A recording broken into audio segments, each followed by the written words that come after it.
Fast food आणि हॉटेलिंगच्या जमान्यात गावाकडची अस्सल चव हरवली आहे असं तुम्हाला वाटत असेल तर थांबा। ओम श्री गुरु माऊली घेऊन आले आहेत चटण्या आणि मसाल्यांचा नैसर्गिक आणि गावाकडचा फॉर्म्युला।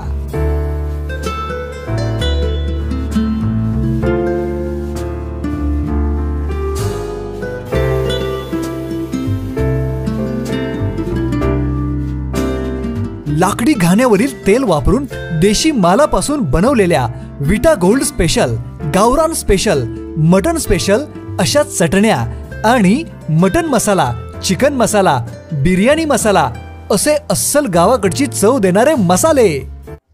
सेवानिवृत्त झालेल्या डी कांबळे यांचा पत्रकार संघांकडून सन्मान।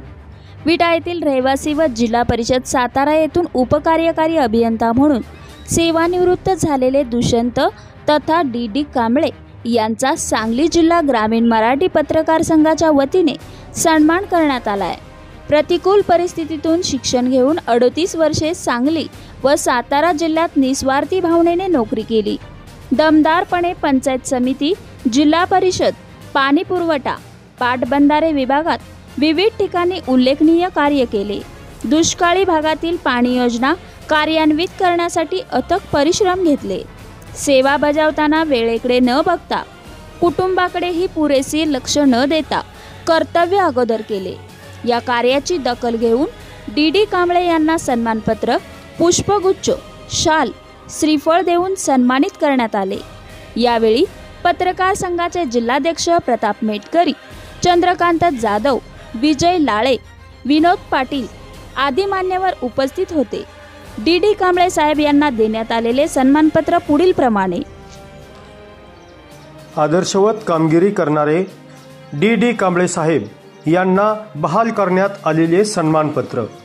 भारतरत्न डॉक्टर बाबासाहेब आंबेडकर यांच्या शैक्षणिक आणि महात्मा ज्योतिराव फुले यांचा समतेचा वसा तसेच पुरोगामी विचारांवर श्रद्धा असणारे सरकारी नोकरीतील सामान्यांचे वाली सन्माननीय श्री दुष्यंत ज्ञानू तथा डी कांबळे साहेब यांना विशेष सन्मानपत्र देताना आम्हाला अतीव आनंद होत आहे।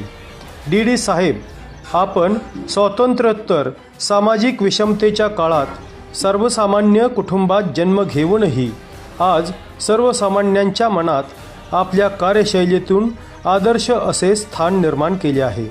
आपण सतत 38 वर्षे त्याहून अधिक काळ निष्काम, निर्हेतुक, निस्वार्थी भावनेने आणि अत्यंत सकारात्मक बुद्धीने सांगली आणि सातारा जिल्ह्यात नोकरी करताना सर्व स्तरातील काम घेऊन आलेल्या लोकांना आपण आपल्या परीने 100% न्याय देण्याचा प्रयत्न केलात। खानापूर पंचायत समितीचे कनिष्ठ अभियंता ते सातारा जिल्हा परिषदेचे उपकार्यकारी अभियंता इथपर्यंत आपला प्रवास खडतर तर होताच, पण तितकाच रोमहर्षक होता। माणदेशी भागात दुष्काळग्रस्तांचे भाग्य पलटवण्यासाठी टेंभू योजनेच्या सुरुवातीच्या काळात आपणही खरीचा पण मोलाचा महत्त्वपूर्ण वाटा उचललात। बळीराजा धरण उभारणी कामात आपले योगदान होते। खानापूर, आटपाडी, कडेगाव, पलूस, तासगाव या सर्व तालुक्यांच्या ठिकाणी काम करताना आपण अनेक पाझर तलाव, गाव तलाव, जवाहर, जीवनधारा विहिरींच्या कामासाठी पुढाकार घेतला होता। सन 2003-04च्या दुष्काळात आळसंद तालुका खानापूर येथे जनावरांच्या चारा छावणीबरोबर माणसांचीही अन्न छावणी उघडण्यासाठी जे प्रयत्न आपण केले ते निश्चितच उल्लेखनीय आहेत। या ठिकाणी आपण रात्रीचा दिवस करून सेवा पुरवली, त्यामुळे खऱ्या अर्थाने शासकीय अधिकारी हे जनतेचे सेवक असतात हे दाखवून दिलेत। कडेगाव तालुक्यातील सोनसळ साठवण तलाव असो वा खानापूर तालुक्यातील 125 शेततळी आपण आपले सर्वोच्च योगदान देण्याचा नेहमीच प्रयत्न केला। शिवाय खानापूर, आटपाडी, तासगाव आणि कडेगाव या तालुक्यांमध्ये काम करताना कष्टपूर्वक अहोरात्र टँकरने पाणी पुरवठा करण्याचे कार्यही आपण 100% विना तक्रार आणि विना सायास केली। त्यामुळे आपण आदर्श अभियंता हा सांगली जिल्हा परिषदेचा पुरस्कारही प्राप्त केला। सर्वात वैशिष्ट्यपूर्ण म्हणजे अग्रणी नदी पुनरुज्जीवनाच्या सरकारी उपक्रमात प्रख्यात जलतज्ञ राजेंद्रसिंह राणा यांची जलबिरादरी आणि महाराष्ट्र शासन यांच्यात मोलाचा दुवा म्हणून काम केले। खानापूर तालुक्यातील अग्रणी नदीचे 3 महिन्यात 23 किलोमीटरचे काम करून घेण्यात आपले मोठे योगदान होते। याचाच परिणाम म्हणून अग्रणी नदीच्या कामासाठी सांगली जिल्ह्याला राष्ट्रीय जल पुरस्कार मिळाला।